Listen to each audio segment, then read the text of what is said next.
বছর এতদিন কেরিলা ছিলাম, অনেক ভালোই আসছিলাম। আসামে আইসাই দেখি ইলেকশন লেগে গেছে। আর ইলেকশন লেগে গেছে মানে আমাদের আসামের যে সিএম, আমাদের মামা, আসামের সিএম রে কিন্তু সবাই মামা বলে। আজকে মামারে দেখার জন্য এসে পড়ছি, একদম আমাদের বাসার কাছেই মামা আইছিল। তার জন্য আর দেরি করি নাই, একদম সেই রোদ উঠছে, রোদের মাঝেই এসে পড়ছি মামারে দেখার জন্য। মামা যেহেতু আসামের সিএম, অনেকই বড় মানুষ, তারে দেখার জন্য সবাই এসে পড়ছে। দেখছেন তো একদম ভিড় লেগে গেছে। তো আপনাদের অল্প ভালো করে দেখাই আমাদের আসামের মামারে।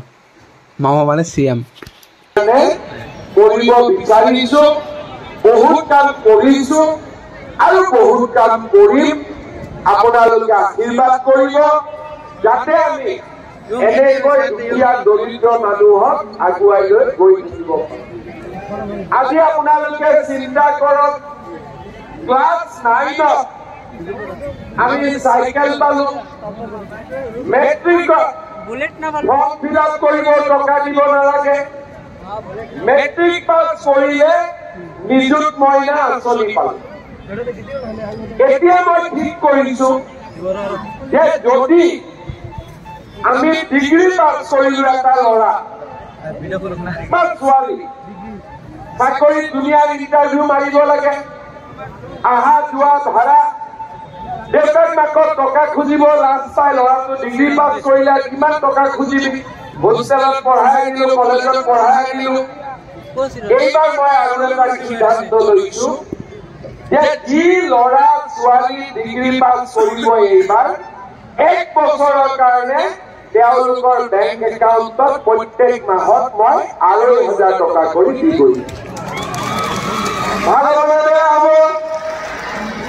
এতিয়া আৰু এটা মোৰ অভিজ্ঞতা কওঁ। কেতিয়াবা আমি গুৱাহাটীৰ বন্ধু মানুহৰ ঘৰত যাওঁ, বোলে ল'ৰাই কি কৰি আছে, বোলে মেট্ৰিক দিব, বোলে পঢ়া শুনা কৰিছেনে, বোলে পঢ়া শুনা কৰিছে, কিন্তু মাকে লগত কয় পঢ়া শুনা কৰিছে কিন্তু ল'ৰাটোৱে গাখীৰ এগিলাচ দিলেও নাখায়।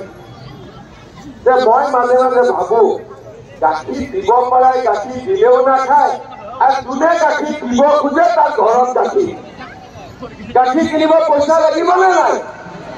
দুখীয়া মানুহে মনতটো চবৰে। হে বস, আপনারা বুঝছেন না নাই মামা কি ভাষণ দিছে? মামা কিন্তু এসামিস ভাষায় ভাষণ দিছে, বাংলায় ভাষণ দেয় নাই।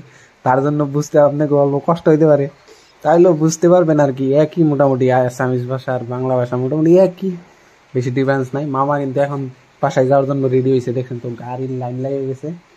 মামার আবার হেলিকপ্টার দাঁড়িয়ে রয়েছে ওই যে কলেজ ফিল্ডে। মামা চাইব মামারে বিদায় দেওয়ার জন্য আসছি আর কি। অল্প আউট সাইডে আর কি মিটিংটা আসছিল, অল্প বাজারের মাঝখানে আসছিল, এটা একদম আউটসাইডে। মামা এখন চলে যাইব, দেখি মামা কিভাবে যায়। আমিও কাজের সাথে কোনোদিন সিএম টিএম দেখি নেই এখন তো। আসামে যে এত বড় হয়েছি, মোটামুটি 20-25 বছর হয়ে আসে, কিন্তু আমি কিন্তু আসামের সিএম এখন তো দেখছিলাম না, আজকে প্রথম দেখলাম আর কি। বাসায় থাকি না, বুঝবা পারা যতটুকু মোটামুটি 16 বছর বয়স থেকে মোটামুটি কেরালাতে থাকি, যার জন্য আর কি অল্প একদম বাসার কাছেই আমাকে, একদমই আমাকে স্কুল ফিল্ডে আইছিল, তার জন্য দেখতে গেলাম আর কি। মামা একদম সেই কথা হয় একদমই। মামা কিন্তু কথাই একদমই পাকা আছে, ভালোই আর কি। কিন্তু মামার প্লেন একদম স্টার্ট দিয়ে ফেলছে, এখন আমি দেবো, আমার দেরি করবো না। আপনাদের চারটাকে দেখাই, দেখতে থাকেন আপনারা।